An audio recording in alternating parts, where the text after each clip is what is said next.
¿Alguna vez te has cuestionado cuán lejos puede llegar un hombre para satisfacer sus deseos y fantasías? Esta interrogante, que no asalta nuestra mente a diario, adquiere un trasfondo aterrador en los anales de la historia. Imagina esto. Un joven repleto de vida y potencial, cuyo destino se ve irrevocablemente alterado por los caprichos de un gobernante. No estamos hablando de la trama de una novela sombría, sino de un relato real de la antigüedad.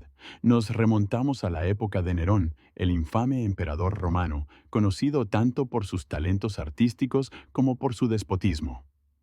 Hoy nos adentramos en uno de los episodios menos conocidos de su reinado, una historia retorcida que transformó la existencia de un joven hasta límites inimaginables. El escenario se ubica en la antigua Roma, bajo el dominio del infame emperador Nerón. Es una época de opulencia sin igual y poder desmedido. Nos encontramos en el primer siglo después de Cristo, y Roma es el epicentro del mundo civilizado. Sin embargo, detrás de la grandeza y el glamour se desarrolla una trama aún más oscura. Nerón, quien asumió el trono con apenas 17 años, alcanzó rápidamente notoriedad por su gobierno tiránico. Su reinado, caracterizado por la opulencia y la depravación, contrasta intensamente con las virtudes y la sabiduría esperadas de un gobernante romano.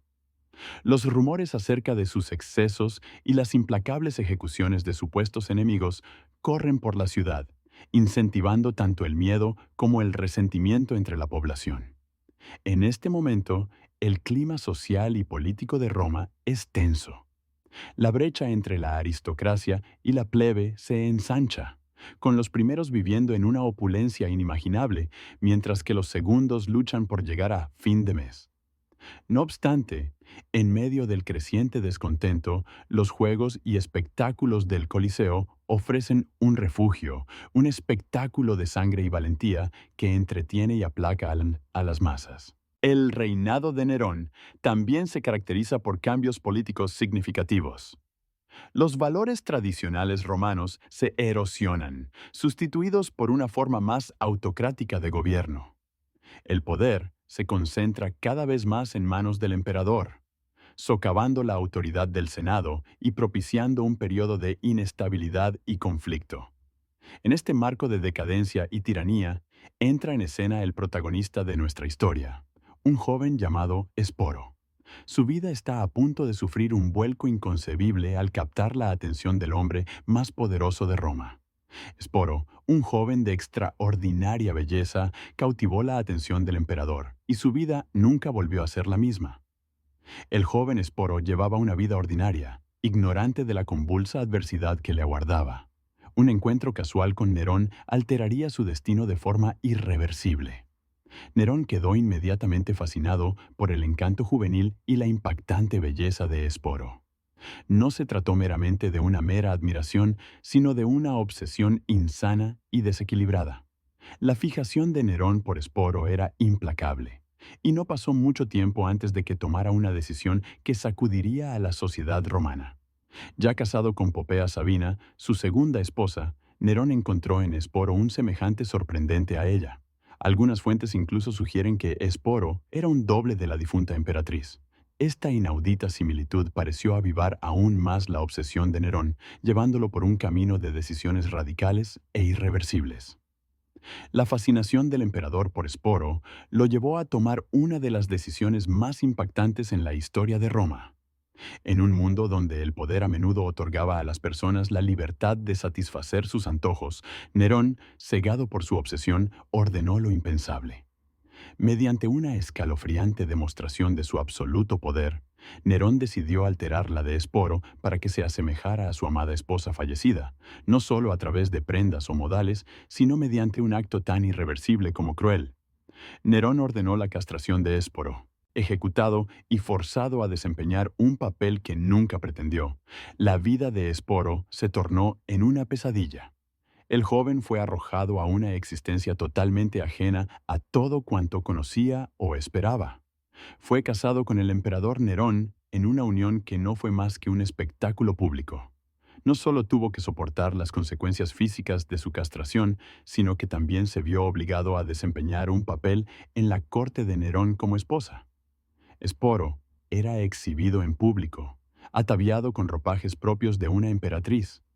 Imaginemos la humillación, la constante vigilancia y las miradas incesantes. Aquello fue un acto diseñado para asombrar, provocar y entretener a la población romana, pero para Esporo fue una pesadilla cotidiana. No obstante, no solo el aspecto físico y social afectó a Esporo. También debemos tener en cuenta el impacto psicológico de su situación. En una sociedad donde la masculinidad era altamente valorada, a Esporo le fue arrebatada, tanto literal como figurativamente, su identidad.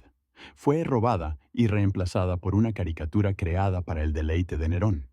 El trauma psicológico de experiencias de tal naturaleza resulta difícil de imaginar. A pesar de sus circunstancias, Esporo no fue una víctima pasiva, sino que navegó las peligrosas aguas de la corte de Nerón con un instinto de supervivencia admirable y, al mismo tiempo, desgarrador.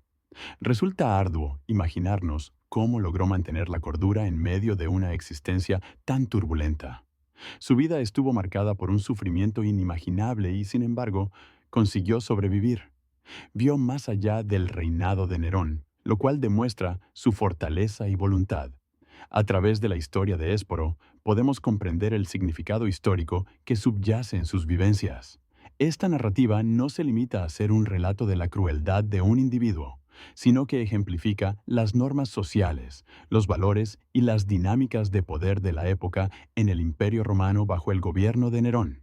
El relato de la castración de Esporo y su posterior vida como esposa de Nerón revela el inmenso poder que ostentaba el emperador y hasta qué punto podía manipular la vida de aquellos que le rodeaban. Nos muestra una época en la que los caprichos de un hombre podían alterar radical e irreversiblemente el rumbo de la vida de otro. Es un claro ejemplo del poder desenfrenado que ejercían los emperadores romanos y la falta de derechos y protección para los individuos, especialmente aquellos de niveles sociales más bajos. Además, la historia de Esporo nos brinda una visión de las normas y valores sociales de la época. La aceptación de Esporo como esposa de Nerón, a pesar de las circunstancias violentas de su castración, ilustra la fluidez de los roles de género y las normas sexuales en la sociedad romana. Es importante destacar que esta aceptación no era universal y a menudo estaba acompañada de burla y desprecio. El trato hacia Esporo es una señal de la naturaleza caprichosa y brutal de Nerón. La historia de Esporo se alza como una notable señalización de las profundidades a las que puede hundirse una sociedad bajo el yugo del poder absoluto. En el corazón del valle del Nilo, un futuro faraón, la encarnación viva de los dioses, daría su primer llanto.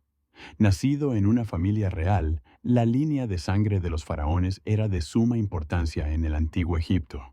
Se pensaba que este linaje era divino, un descenso directo de los dioses mismos, y era esta conexión celestial la que legitimaba su gobierno. Desde el momento de su nacimiento, la vida de un futuro faraón estaba lejos de ser ordinaria. Arropados en lujo, fueron criados en medio de la opulencia de los grandes palacios, rodeados de las cosas más finas que la civilización tenía para ofrecer. Sin embargo, no todo era indulgencia. Los hijos reales eran preparados desde muy temprana edad para sus futuros roles. La educación para un futuro faraón era completa y rigurosa. Eran educados por los mejores académicos de la tierra, aprendiendo sobre religión, gobierno, estrategia. Estudiaban el sagrado lenguaje de los dioses y se les enseñaban los rituales que necesitarían realizar como líder religioso de su pueblo. Además, eran entrenados en el arte de la guerra, ya que un faraón no solo era un gobernante divino, sino también el comandante jefe del ejército egipcio. Aprendían a disparar flechas, a manejar carros, a participar en combate cuerpo a cuerpo y a liderar a sus tropas en batalla. Pero no se trataba solo de entrenamiento físico e intelectual. A un futuro faraón también se le preparaba emocionalmente para soportar el peso de su futuro papel. Se les inculcaba un sentido de deber y responsabilidad hacia su pueblo y se les enseñaba a ser gobernantes justos y compasivos. Imagina ser un adolescente y ya ascender al mayor asiento de poder en tu civilización. Esa es la realidad de muchos faraones del antiguo Egipto, quienes a menudo asumían el trono a edades increíblemente jóvenes. Para entender esta ascensión, primero profundicemos en la ceremonia de coronación, un evento trascendental que marcó el inicio de una nueva era. El futuro faraón pasaría por una serie de rituales, cada uno de ellos imbuido de simbolismo y cargado de significado. Estos ritos no solo servían para coronar al nuevo gobernante, sino también para reafirmar el orden divino del cosmos que se creía que el faraón mantenía. Era un momento profundo que afirmaba el estatus divino del faraón y su papel como mediador entre los dioses y el pueblo. Pero, ¿qué pasa con la icónica corona doble? Esto se llamaba el Peshent y era más que solo un símbolo de poder. Representaba la unidad del Alto y Bajo Egipto, los dos reinos que el faraón estaba encargado de gobernar. La parte blanca, conocida como el Hediet, era la corona tradicional del Alto Egipto, mientras que la parte roja, el Deshret, representaba al Bajo Egipto. Al usar esta corona doble, el faraón simbolizaba la armonía de las dos tierras bajo su gobierno. La ascensión al trono no se trataba solo de ganar poder, sino de encarnar un papel divino. El faraón era visto como un dios viviente, un descendiente directo del dios del sol, Ra. El joven faraón, a menudo apenas salido de la infancia, se encontraría gobernando una de las mayores civilizaciones del mundo antiguo. Imagina portando la corona del Alto y Bajo Egipto, los primeros rayos del dios Sol iluminando las dobles plumas que adornan tu tocado. La vida de un faraón estaba lejos de ser ordinaria, gobernada por una mezcla de deber divino y responsabilidades terrenales. Como líder político supremo, el faraón era el eje de la estabilidad del reino. Tomaban a cargo las políticas del reino, tomaban decisiones políticas cruciales y mantenían relaciones diplomáticas con los reinos vecinos. Desde su trono, supervisaban la gestión de vastas tierras agrícolas, la construcción de arquitectura monumental y la administración de justicia. También desempeñaban un papel fundamental en el ejército, liderando a sus tropas en batalla, estratificando contra enemigos y asegurando la protección y expansión de sus territorios. Su liderazgo era crucial en tiempos de conflicto, y su valentía y destreza eran a menudo celebradas en grandiosos cuentos de heroísmo. Las responsabilidades del faraón se extendían incluso al ámbito espiritual. Eran vistos como un intermediario directo entre los dioses y la gente. Una parte significativa de su día se dedicaba a realizar rituales religiosos, ofrecer oraciones y hacer sacrificios a los dioses. Estos rituales eran esenciales para el funcionamiento exitoso del universo, y así, la vida de un faraón era una de constante deber, equilibrio cuidadoso entre lo divino y terrenal. Su vida no era suya, estaba al servicio de su pueblo, sus dioses y su reino. Así, a pesar de su aparentemente ilimitado poder, la vida del faraón era una de constante deber. La muerte para un faraón no era el final, sino una transición a una nueva forma de existencia. Esta comprensión de la mortalidad estaba profundamente arraigada en la visión del mundo del antiguo Egipto, donde la vida se consideraba un viaje y la muerte simplemente un pasaje a la vida después de la muerte. Se creía que los faraones, como gobernantes divinos, se convertían en dioses al morir, uniéndose al panteón de deidades en el reino celestial. Esta creencia fue la fuerza impulsora detrás de sus elaboradas prácticas funerarias que se preparaban meticulosamente durante su vida. La construcción de pirámides y tumbas fue un aspecto importante de estas preparaciones.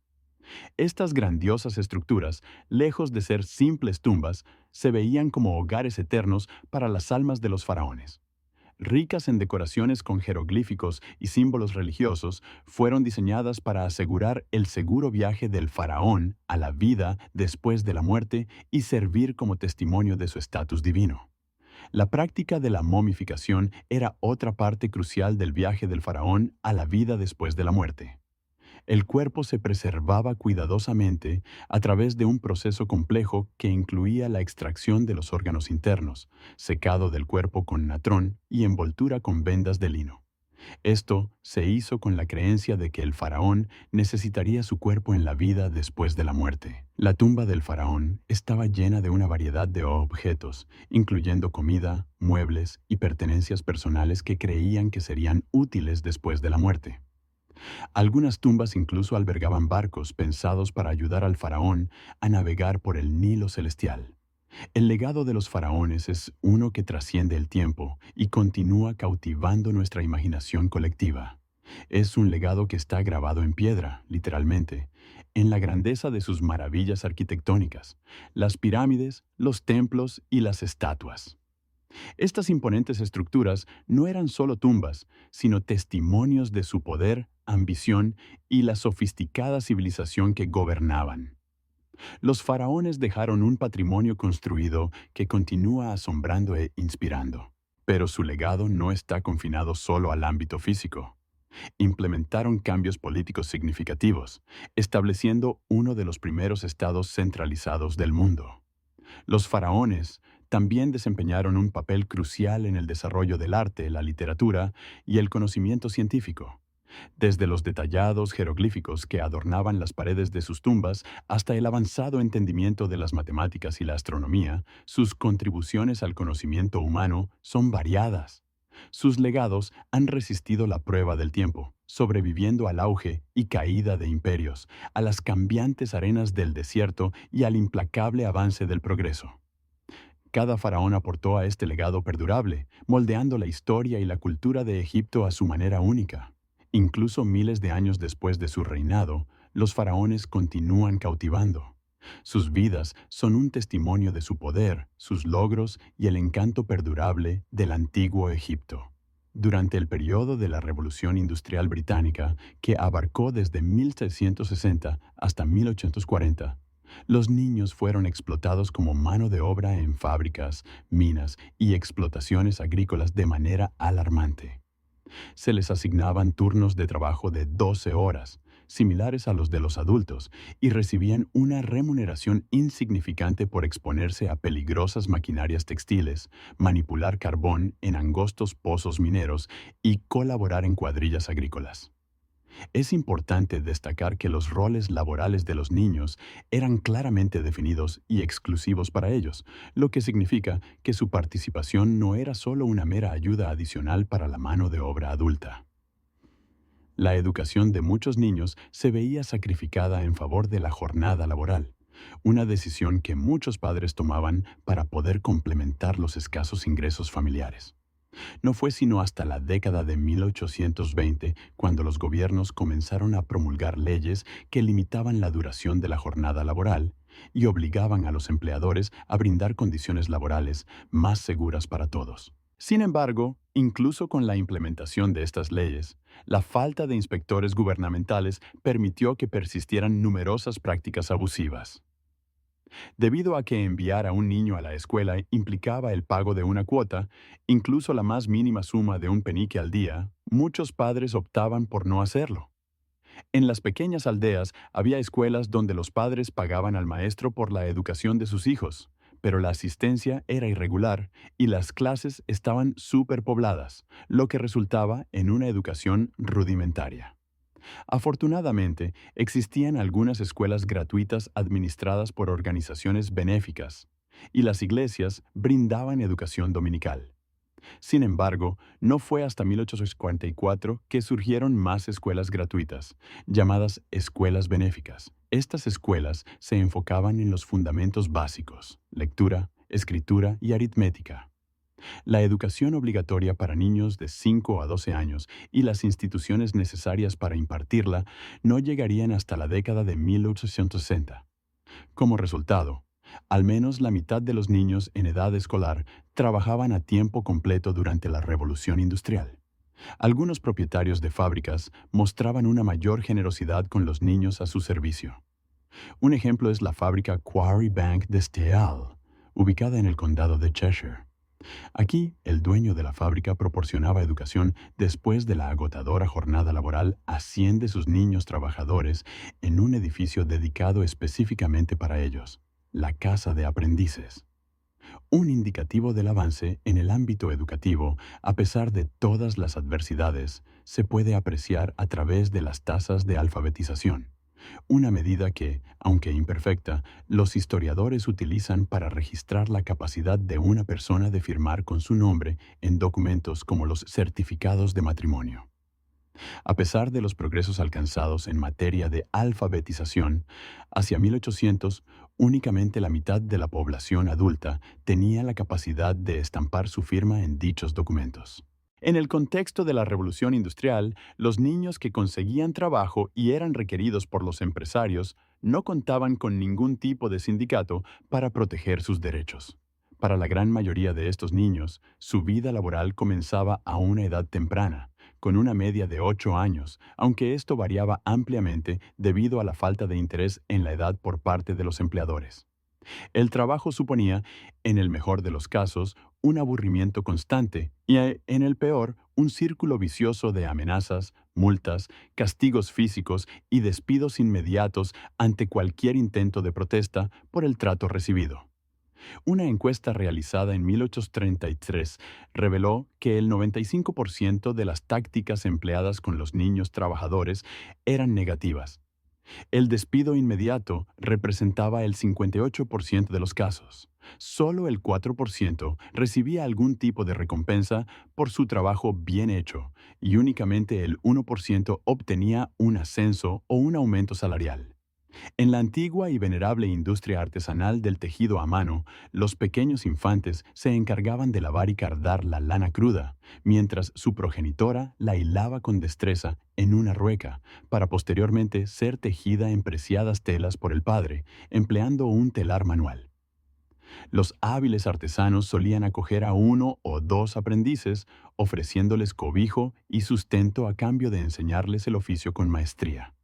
Sin embargo, esta valiosa formación no era gratuita para los niños, ya que se les exigía un considerado pago inicial antes de comenzar un contrato que podía prolongarse durante un año e, incluso, en algunos casos, hasta 7 años, dependiendo de la especialidad.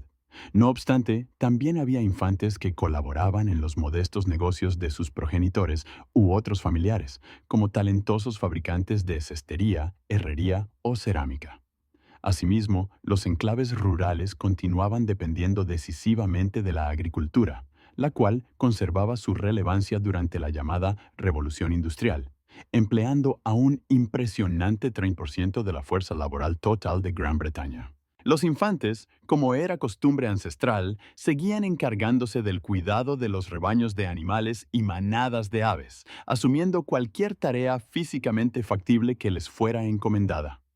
Muchos de estos niños se integraban en destacamentos agrícolas nómadas, desplazándose allí donde hubiera disponible empleo de manera temporal o estacional. También hombres, mujeres y niños trabajaban en las minas británicas, sobre todo en las de carbón, que experimentaron un gran auge al producir el combustible necesario para alimentar las máquinas de vapor de la revolución industrial. Los tres grupos ya trabajaban en la minería antes de la llegada de las máquinas, pero la expansión de la industria hizo que ahora participaran muchos más que antes. Los propietarios de las minas encontraban útiles a niños de tan solo 5 años, ya que eran lo suficientemente pequeños como para subir a los estrechos pozos de ventilación, donde podían asegurarse de que las trampillas se abrieran y cerraran con regularidad. La mayoría de los niños, a medida que crecían, eran empleados para trasladar el carbón desde el nivel de trabajo hasta la superficie o para separarlo de otros desechos antes de ser transportado. A los que tiraban del carbón en carros con arnés se les llamaba harriers y a los que empujaban thrusts. Era un trabajo agotador y perjudicial para el desarrollo físico del niño. Muchos padres no se oponían a que sus hijos trabajaran, a pesar de los riesgos para la salud, ya que aportaban ingresos muy necesarios para la familia. Además, más de la mitad de los niños que trabajaban en las minas conservaban su empleo al llegar a la edad adulta, por lo que era una buena vía para asegurarse un trabajo de por vida. La consecuencia de laborar a una edad tan temprana resultó en que la gran mayoría de los niños empleados en las minas apenas recibieron 3 años de educación formal. Estos infantes solían padecer problemas de salud debido a la ardua labor física y a los largos turnos de trabajo de hasta 12 horas. La inhalación constante de polvo de carbón a lo largo de los años propició el desarrollo de enfermedades pulmonares en muchos de ellos. En etapas posteriores de sus vidas, las fábricas con nuevas máquinas propulsadas por vapor, como los telares mecánicos, fueron el gran desarrollo de la revolución industrial, pero tuvieron un costo. Estos lugares, especialmente las fábricas textiles, eran oscuros y ruidosos y se mantenían deliberadamente húmedos para que los hilos de algodón fueran más flexibles y menos propensos a romperse. La nueva mecanización de la fabricación hacía que la mano de obra básica necesitara pocos conocimientos. Se pedía a los niños que se metieran debajo de las máquinas para recoger los desechos de algodón y reutilizarlos, o para reparar los hilos rotos o eliminar los atascos de la maquinaria. A menudo era un trabajo peligroso, ya que las máquinas podían ser impredecibles. En las fábricas, tanto los niños como los adultos que los rodeaban se veían inmersos en largos turnos de trabajo de 12 horas, 6 días a la semana. Estas extenuantes jornadas, que dividían el día en dos para los empresarios, permitían mantener en funcionamiento las máquinas durante las 24 horas del día. De esta manera, mientras uno de los niños regresaba agotado a su cama tras su labor, otro ocupante tomaba su lugar para comenzar su propio turno. Este método, conocido como cama caliente, evidenciaba la crueldad y explotación que imperaba en el ambiente laboral. Los empresarios, quienes buscaban maximizar sus ganancias, encontraron en los niños la mano de obra más económica. Los niños también eran contratados como aprendices por los propietarios de las fábricas, en un sistema similar al de la servidumbre. Los padres recibían dinero de la parroquia para que sus hijos trabajaran en las fábricas. Los menores desprotegidos, en caso de ser varones y no contar con un hogar estable ni un empleo lucrativo fuera de él, solían recibir adiestramiento para desempeñarse como lustrabotas en las calles. Finalmente, los gobiernos hicieron lo que los incipientes sindicatos habían luchado por conseguir, y a partir de la década de 1830, la situación de los trabajadores en fábricas y minas, incluidos los niños, empezó a mejorar lentamente. Anteriormente, los gobiernos siempre habían sido reacios a restringir el comercio, en principio prefiriendo un enfoque de la economía basado en el laissez-faire. No ayudaba el hecho de que muchos miembros del Parlamento fueran a su vez grandes empresarios. No obstante, se aprobaron varias leyes parlamentarias para intentar, aunque no siempre con éxito, limitar la explotación de la mano de obra por parte de los empresarios y establecer unas normas mínimas. La primera industria en enfrentar restricciones en la explotación de los trabajadores fue la del algodón. Sin embargo, con el tiempo, estas nuevas regulaciones se extendieron a todos los trabajadores. La Ley de Salud y Moral de los Aprendices de 1802 estableció que los niños aprendices no podrían laborar más de 12 horas diarias, además de garantizarles una educación básica y la asistencia a servicios religiosos al menos 2 veces al mes. Posteriormente, se implementaron más leyes que abarcaban a todos los niños trabajadores. Se promulgó la Ley de Fábricas y Molinos de Algodón, la cual limitaba las horas de trabajo de los niños de 9 años en adelante, quienes no podrían exceder las 12 horas al día.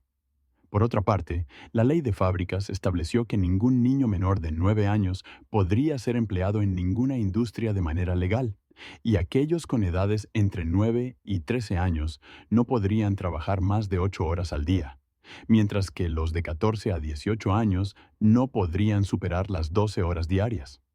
Además, dicha legislación prohibía a todos los niños trabajar durante la noche y les exigía asistir a un mínimo de 2 horas de educación diaria. A pesar de que la nueva normativa fue objeto de abusos en diversas ocasiones, el gobierno implementó inspectores encargados de supervisar su cumplimiento.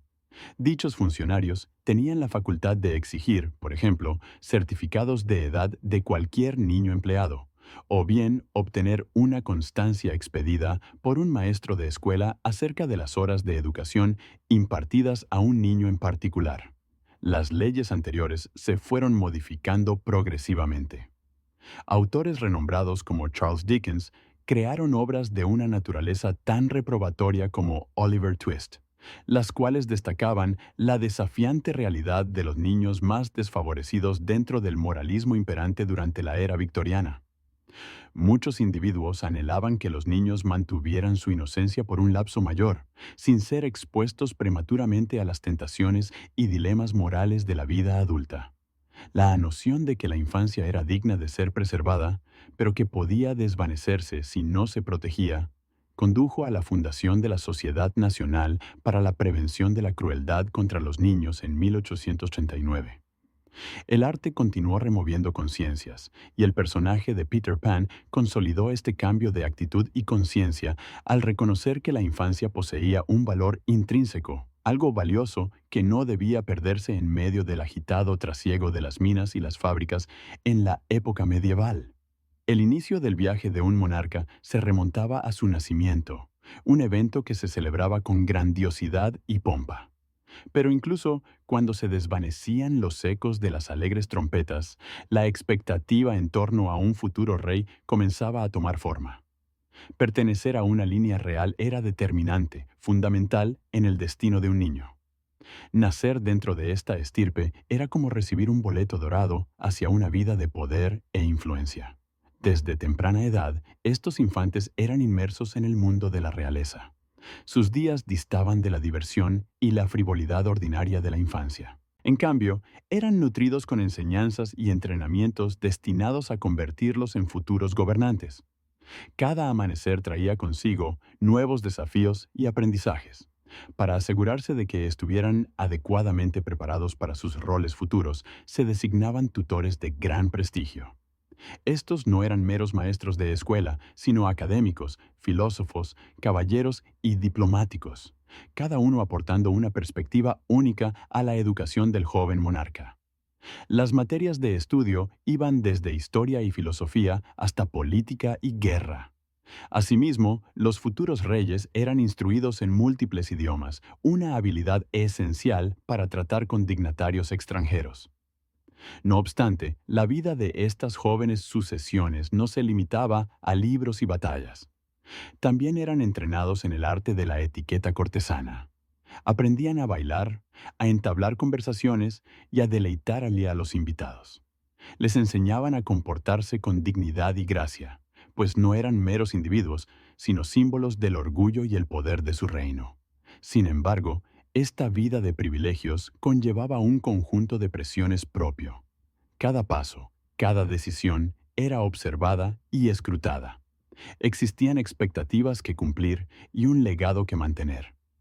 Estos niños habían nacido para gobernar, y sus vidas eran una incansable búsqueda de ese propósito. Así, incluso en su infancia, la vida de un futuro monarca era todo menos ordinaria. El amanecer de un rey no era meramente un amanecer, sino el comienzo de un viaje lleno de desafíos, expectativas y un destino escrito en las estrellas. Ser rey no era simplemente una cuestión de llevar una corona, sino más bien una pesada carga que recaía sobre los hombros del monarca. Al ascender al trono, la vida del joven cambiaba irrevocablemente. Este momento trascendental se celebraba con una magnífica ceremonia de coronación, un espectáculo de poder y grandeza que marcaba el inicio de un nuevo reinado. La coronación no era meramente una ceremonia, sino un solemne ritual lleno de simbolismo. Era una declaración pública del derecho divino del rey a gobernar, un vínculo sagrado entre el monarca, su pueblo y el Todopoderoso. A medida que la corona se posaba en su cabeza, el rey era ungido con aceites sagrados, un signo de su designación divina y un constante recordatorio de que su liderazgo no era solamente un privilegio, sino también un deber sagrado. Junto con el título, también venían enormes responsabilidades. El rey era el juez supremo, el comandante del ejército y el gobernante ejecutivo de su reino. Cada decisión que tomaba tenía un impacto de largo alcance. Cada ley que promulgaba, cada campaña militar que ordenaba, cada alianza que forjaba, tenía el potencial de moldear la historia. Los desafíos que enfrentaba al gobernar su reino eran titánicos. Debía navegar por aguas políticas traicioneras, logrando un delicado equilibrio de poder entre los nobles, mientras al mismo tiempo mantenía la lealtad de sus súbditos. Debía dominar las estrategias militares, siempre preparado para defender su reino de amenazas tanto internas como externas. Su vida era un constante estado de vigilia, en la que se requería un pensamiento estratégico y la toma de decisiones difíciles. A pesar de llevar consigo el peso de la corona, el rey la portaba con gracia y dignidad. Para él, el símbolo de poder que representaba la corona no era solo eso, sino más bien un símbolo de su compromiso hacia su pueblo. Comprendía el verdadero significado y peso que implicaba llevar la corona, el peso de un reino entero descansando sobre sus hombros. No la llevaba por la gloria personal que pudiera obtener, sino por el amor a su pueblo y su deber de protegerlos y guiarlos. En definitiva, la corona no era solamente un adorno de joyas, sino un símbolo tangible del peso y responsabilidad que conllevaba el gobernar un reino. Un rey nunca gobernó en solitario. Estaba rodeado por un cortejo de asesores, nobles y clérigos. La corte representaba el epicentro del reino, un bullicioso lugar donde se tomaban decisiones, se forjaban alianzas y se resolvían disputas. Los asesores del rey, conocidos como el Consejo, desempeñaban un papel vital en esta intrincada maquinaria. Eran seleccionados por su sabiduría, experiencia y lealtad, convirtiéndose en una extensión de la voluntad real, llevando a cabo sus órdenes y aportando consejo en asuntos de Estado. Su influencia podía moldear el destino de un reino, ejerciendo así un considerable poder en la jerarquía. Los nobles ocupaban el siguiente escalafón. Estos privilegiados terratenientes ostentaban poder y riquezas significativos. Sus tierras eran concedidas por el rey y a cambio se comprometían a brindarle lealtad y apoyo militar. A cambio, esperaban obtener protección y el derecho a gobernar sus propios dominios. Esta delicada relación se convertía en un baile político. En el seno de la corte real, la Iglesia también desempeñaba un papel protagonista. Los clérigos no solo actuaban como guías espirituales, sino también como influyentes actores políticos. La Iglesia ejercía una enorme influencia, de manera que un rey debía andar con cautela para mantener una buena relación con ella. La devoción, o la falta de ella, podían tener amplias consecuencias en el reino. La corte representaba una compleja red de relaciones y dinámicas de poder, un verdadero caldero de intrigas. Rivalidades y alianzas surgían y se deshacían, complots se urdían. Un gobernante actuaba como un jugador, pues la corte no era solo un lugar de gobierno, sino también un escenario en que el rey demostraba su poder, sabiduría y derecho a gobernar. Se trataba de un mundo de sombras y luces, de poder y peligro, donde el reinado de un rey podía hacerse o deshacerse. Incluso los monarcas requerían un descanso del abrumador peso de gobernar. La rutina incesante de tomar decisiones trascendentales, impartir justicia y manejar los asuntos del reino a menudo impedía un momento de reposo.